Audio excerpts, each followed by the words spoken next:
মদিনার ঘরে ঘরে পৌঁছে গেল যুদ্ধের বারতা। উহুদের ভয়াবহ দুঃসহ সংবাদ চারিদিকে।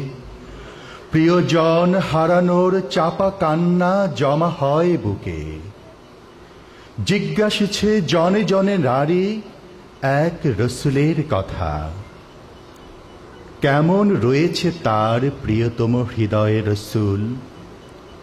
শহীদ হয়েছে পিতা, তার যুদ্ধ ফেরা সাহাবীরা। বলে তাকে সে কথায় নারী তবু হলো না ব্যাকুল।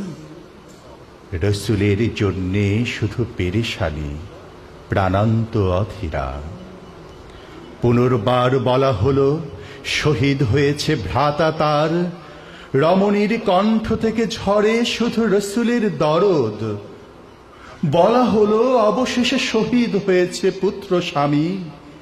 শিহরিত হলো না সে নারী। প্রশ্ন তার বার বার, কি খবর রসুলের। হৃদয়ের অন্ধ্রে প্রেমের সহদ, পিতা পুত্র ভ্রাতা স্বামী। নবী থেকে নয় প্রিয় দামী। আসসালামু আলাইকুম।